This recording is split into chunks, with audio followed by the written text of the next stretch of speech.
मैं आज ALP CVT 1 2025 पे कुछ डिस्कस करने वाला हूँ। जैसे कि मैं अपने बारे में बता दूँ, मेरा 2024 में भी ALP मैंने दिया था, कुछ मार्क्स की वजह से नहीं हो पाया। जैसे मेरा CVT 1 जो था वो 29 नवंबर 2024 को हुआ था, जिसमें मेरा मार्क्स आया था 48 मार्क्स आया था और वो नॉर्मलाइज होकर के 68.95623 हो गया था। ये मेरा CVT 1 का मार्क्स हुआ। उसके बाद फिर CVT 2 हुआ, जो कि CVT 2 6 मई 2025 को हुआ। पहले तो एक बार 19 मार्च में भी था, बट ये कैंसिल हो गया था, एग्ज़ाम हुआ ही नहीं था, ये कैंसिल हो गया था। उसके बाद फिर 6 मई को रिशेड्यूल्ड हुआ। उसके बाद हम लोगों का एग्ज़ाम हुआ 6 मई 2024 को। उसके बाद उसमें मेरा मार्क्स आया था 74.333, जिसमें से कुछ 2 क्वेश्चन इग्नोर हुए थे। 98 क्वेश्चन ही हम लोगों के टोटल थे, मतलब वैलिड क्वेश्चन। वो रेलवे वाले 2 क्वेश्चन इग्नोर कर दिए थे, जिसके कारण मेरा स्कोर बना था 75.85। जहाँ तक पहले मेरा जो स्कोर बन रहा था, हमने रैंक मित्रा पे चेक किया था, उसमें 76.89 मेरा स्कोर बना था। बट ये स्कोर नहीं, ये स्कोर मेरा इस रेलवे के द्वारा दिया गया कि RRB के द्वारा, ये मेरा 75.85 है। उसके बाद मेरा इसमें 2 पार्ट होता है, एक पार्ट ए, तो ये पार्ट ए का स्कोर था। पार्ट ए ये हो गया, और एक रहता है पार्ट बी। पार्ट बी रहता है टेक्निकल, इसको सिर्फ पास करना होता है, बट ये भी काफ़ी टफ रहता है। इसमें भी काफ़ी लोग छट जाते हैं। जहाँ बोला जाए कि इसमें साइको होता है, आखिरी टेस्ट साइको होता है, जिसको हम लोग CBAT बोलते हैं। इसमें जाने के लिए ये 8 गुना लोगों को लिया जाता है, लेकिन लगभग जोन में 8 गुना नहीं, कहीं 5 गुना, कहीं 4 गुना, कहीं 3 गुना, किसी जोन में 7 गुना मिला। वो भी बहुत अच्छे जोन जो थे, जहाँ बहुत अच्छा मतलब कंपटीशन था, तो वहाँ इतना बच्चा मिला। 8 गुना कहीं भी नहीं मिल पाया टोटल बच्चे, और ओवरऑल शायद 6 गुना बच्चे ही सेलेक्ट हो पाए थे। मतलब टोटल जो 17899 था, उसमें से 6 गुना ही बच्चे सेलेक्ट हो पाए थे। तो पार्ट बी में मेरा स्कोर 42 अटैम्प्ट किए थे, और फिर 10 मेरा रॉन्ग हो गया था। 52 मतलब टोटल अटैम्प्ट हुआ, जिसमें से 42 राइट हुआ और फिर 10 रॉन्ग हुआ, जिससे मेरा स्कोर बना था 38.66, और परसेंटेज मेरा बना था 52.96।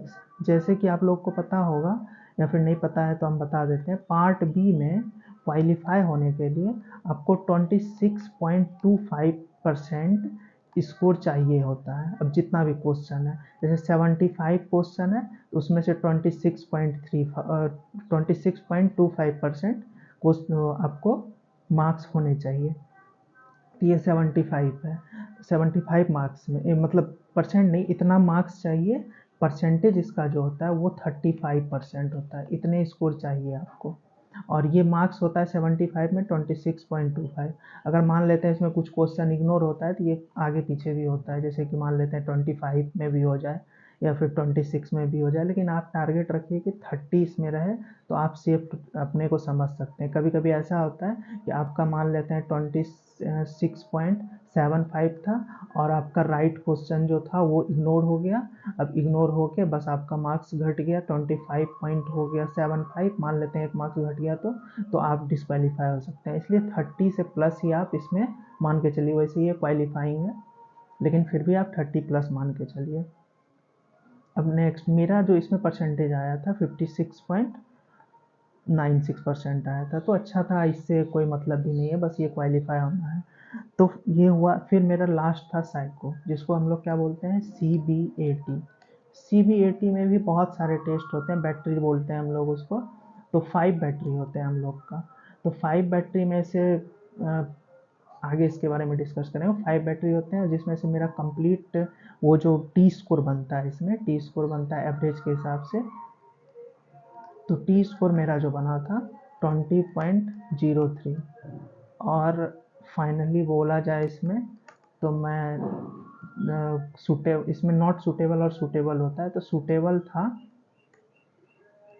बट मेरिट नहीं बन पाया इतना स्कोर होने के बाद भी। मेरा जोन जो था वो मालदा था, आप लोगों को बता दूं, मेरा जोन जो था वो मालदा जोन था। और पता होगा मालदा, कोलकाता, ये सारे जोन का कहाँ कट ऑफ आया था। मान लेते हैं उसी जगह पे हम रांची से होते तो मेरा सिलेक्शन होता, या और भी बिलासपुर या फिर अदर और भी क्या बोला जाए, सिकंदराबाद, ये सब से होता, बट मालदा सेलेक्ट किए थे और सबसे कम फॉर्म यहाँ अप्लाई हुआ था। बट इतने सारे अच्छे कैंडिडेट थे कि मेरा सिलेक्शन नहीं हो पाया। तो हम इस बार सोच रहे हैं कि अपने साथ साथ आप लोगों का भी कुछ डाउट क्लियर करते जाएं।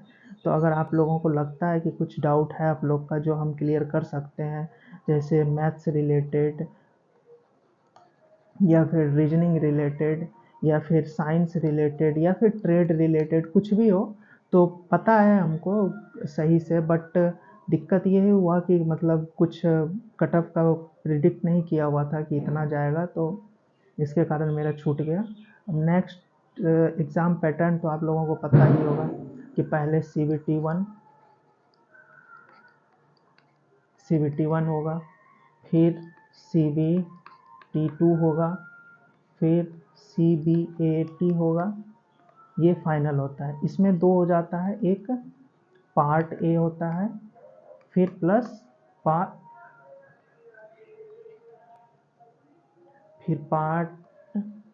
बी होता है। ये 100 मार्क्स का, इसमें आप जितना मार्क्स लाइएगा उससे आपका फाइनल मेरिट बन रहा है, और ये मार्क्स जो होता है बस ये क्वालिफाइंग होता है। अब CBAT क्या होता है, इसमें टी स्कोर बनता है, साइको टेस्ट इसको बोलते हैं।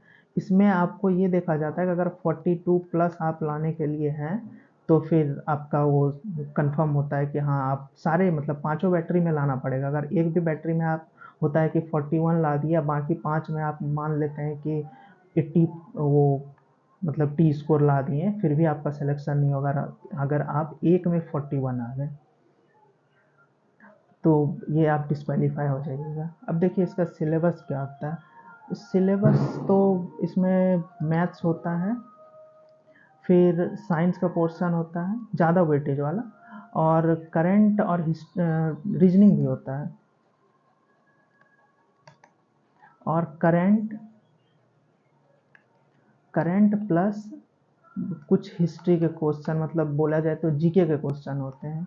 तो इस पे उतना ध्यान नहीं देना है प्री वाले के लिए, मतलब फर्स्ट वाले में, क्योंकि इस पे ध्यान देने से कोई फ़ायदा नहीं होने वाला है। प्री का तो क्वालिफाइंग है, प्री में आप बहुत ज़्यादा स्कोर करके भी कुछ कर नहीं सकते हैं, उसमें तो सिर्फ क्वालिफाई होना है। इन तीनों को अगर आप अच्छा करते हैं, ये आपको प्री में भी काम आएगा और मेंस में भी काम आएगा, और ये दोनों तो होना ही चाहिए, क्योंकि मेंस में फिर आप वो बेसिक साइंस पढ़ना होता है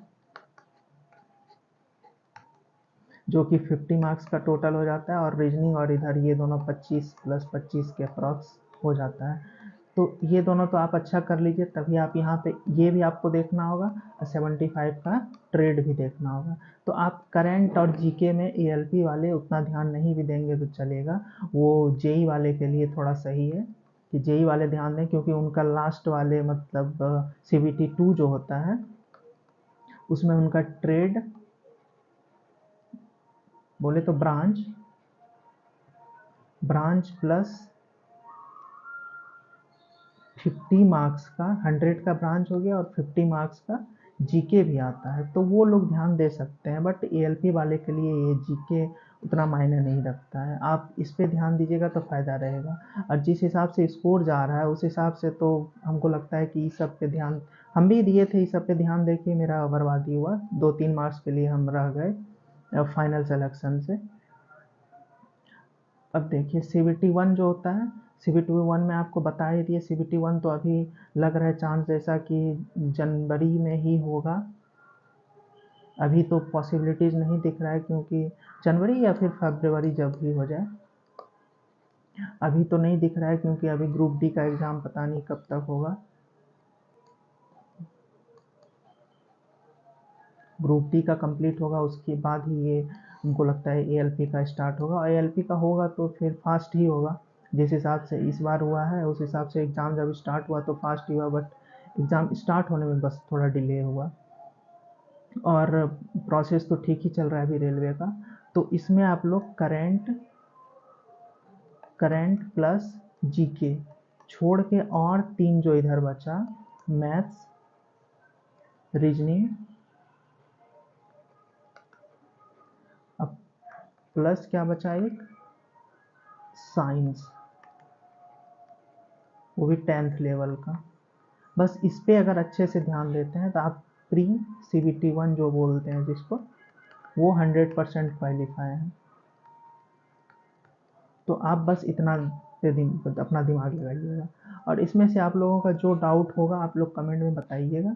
हम लोग डिस्कस करेंगे कि हाँ ये इसमें ये डाउट आ रहा है, या फिर ये चैप्टर में ये टॉपिक में, या फिर ये कैसे होता है, सॉल्यूशन कैसे होगा इसका, तो वो आप लोग पूछ सकते हैं। नेक्स्ट CBT2 में आपका CBT2 तो पहले CBT1 हो जाएगा, उसके बाद CBT2। ये भी 2 या 3 मंथ के अप्रॉक्स में हो जाता है। आंसर की तो अभी मालूम ही है कि 4 दिन में आ जाता है। उसके बाद हमको लगता है वही 45 टू 60 डे के अप्रॉक्स में ये लोग रिजल्ट दे ही देते हैं। उसके बाद फिर पार्ट ए में आपका मैक्सिमम से मैक्सिमम स्कोर कर रखिए। पहले था कि 75 प्लस का या 70 प्लस का हो जाएगा, लेकिन आप लोग रखिए कि 85 प्लस इस बार रखिए, क्योंकि वैकेंसी भी आप लोग का इस बार कम हो गया है। 9000 के अप्रॉक्स, 9000 प्लस अप्रॉक्स बचा हुआ है, इसलिए इस बार तो और ही ज़्यादा ही कट ऑफ मतलब जाने का चांसेस है। और रेलवे जैसे क्वेश्चन रॉन्ग करती है उस हिसाब से आप लोगों को अच्छे से मतलब वो ध्यान देना होगा। और पार्ट बी उतना भी टफ नहीं है, बस ये है कि कुछ टीचर इधर कुछ टीचर इधर इतना मतलब करवाने लगते हैं कि उसमें लोगों को दिक्कत हो जाता है। हम तो ऐसे इंग्लिश में कोई बुक नहीं मिला था, हम प्लेटफॉर्म का एक बुक लिए थे, वो रुक्मिणी जो होता है पब्लिकेशन का, वही वाला बुक लिए थे, उसमें से हम किए थे, और मेरा स्कोर ठीक ही ठाक हो गया था। बस थ्रोली रीडिंग किए थे। और आपको जब आप टेस्ट लगाएंगे या फिर वो क्वेश्चन देंगे या फिर हम बता देंगे, वो कुछ रिपीटेड क्वेश्चन होते हैं, उसी से क्वेश्चन आते हैं। जैसे मशीन का कुछ हो गया कि कौन सा मशीन कहाँ यूज करेंगे। जैसे मेरा इलेक्ट्रिकल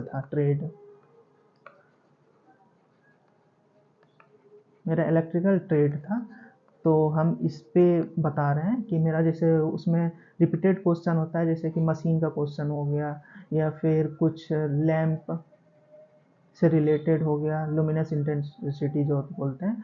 फिर से कुछ टॉपिक जैसे फिक्स मतलब पैटर्न का वायरिंग से हो गया, या फिर वो प्लायर उलायर का टाइप, ये सब हो गया। इस सब टाइप के ही क्वेश्चन रहते हैं, तो आप कर सकते हैं, अच्छे से इसको कर सकते हैं।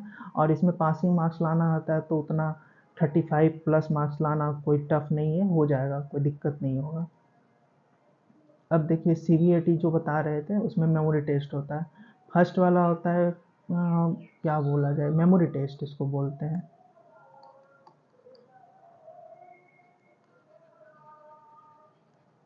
इसमें डिफरेंट टाइप के टेस्ट होते हैं, आगे जाके इसको डिस्कस किया जाएगा, अभी बस थोड़ा वो बता दे रहे हैं। मेमोरी टेस्ट हो जाएगा। इसमें मेमोरी टेस्ट में 5 टाइप का टेस्ट होता है। एक हाउस पोजिशनिंग होता है, फिगर रिप्लेसमेंट होता है। जैसे इस बार हम लोग का फिगर पोजीशन फाइंड करने के शायद था नाम, अभी अच्छे से ध्यान में नहीं आ रहा है। यही हम लोग का इस बार टॉपिक आया था। ये टॉपिक ऐसे जनरली आता नहीं, हाउस पोजीशनिंग आता था, इस बार दिया गया था, जिसमें मेरा अच्छा स्कोर बना था। मेरा 22 क्वेश्चन इसमें होता था, 22 क्वेश्चन का वो था। और मेरा कंप्लीट क्वेश्चन मतलब वो था, क्योंकि मेरा 61 आया था, तो हमको लग रहा है कि मेरा सब सही हुआ होगा क्वेश्चन।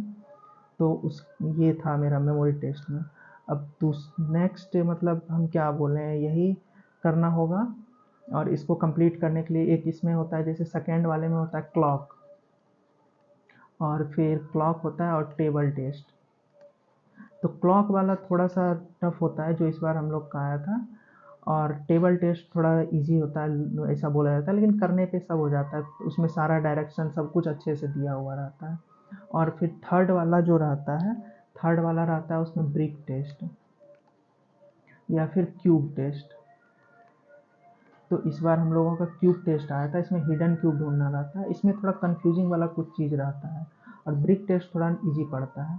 क्यूब में होता है कि आपको पीछे का ढूंढना रहता है कि कितना हिडन है। अब हिडन में कुछ लोग बोलते हैं कि जो नहीं दिख रहा है वो सारा लेना है, कुछ लोग बोलते हैं मिनिमम मैक्सिमम। इसका इस बार भी बहुत लड़ाई चला था, और इस बार ऐसा बोलना है कि मिनिमम ही लिया गया था। तो इसमें ये प्रॉब्लम है, लेकिन हो जाएगा, कोई दिक्कत नहीं, मेरा भी क्वालिफाई था ये वाला।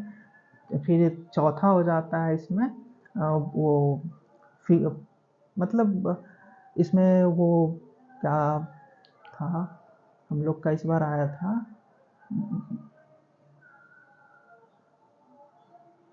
इसमें हम लोग का क्या, अभी ध्यान से हट गया, हाँ इसमें था फिगर फाइंडिंग, लेकिन इसका थोड़ा पैटर्न चेंज था, इसलिए हम लोगों को बहुत टफ लगा। जो पहले फिगर फाइंडिंग आता था वो बहुत इजी आता था, वो हो जाता था।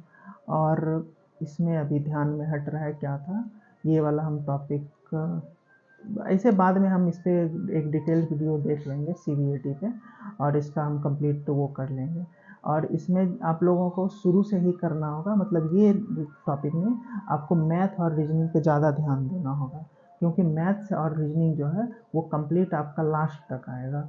तो मैथ्स रीजनिंग पे अगर आप अच्छे से कमांड कर लेते हैं तो आपका सही रहेगा, लेकिन अगर मैथ्स रीजनिंग पे आपका अच्छे से कमांड नहीं रहेगा तो फिर आगे आगे जाके बेसिक साइंस भी एक अच्छा सब्जेक्ट हो जाता है, मतलब टॉपिक हो जाता है। और इसका वेटेज भी अब बढ़ा दिया गया, पहले इतना नहीं था, अब हो गया है 50 मार्क्स का हो गया है। और दूसरा फिर ट्रेड में भी लोग डिस्क्वालीफाई हो जाते हैं, इसलिए ट्रेड भी आप लोगों को देखना पड़ेगा। तो ये दो चीज़ हम लोग अच्छे से करेंगे। और आप लोगों को अगर कोई डाउट होता है तो आप कमेंट में बताइएगा, हम उसको मतलब सॉल्व करने का कोशिश करेंगे, कि अगर हमसे सॉल्व होने का रहेगा तो हम सॉल्व करने का, ऐसे हो जाएगा। कोई वो इतना टफ क्वेश्चन ना आता है ना रहता है, वो कर लेंगे हम लोग जैसा होगा। ठीक है, थैंक यू।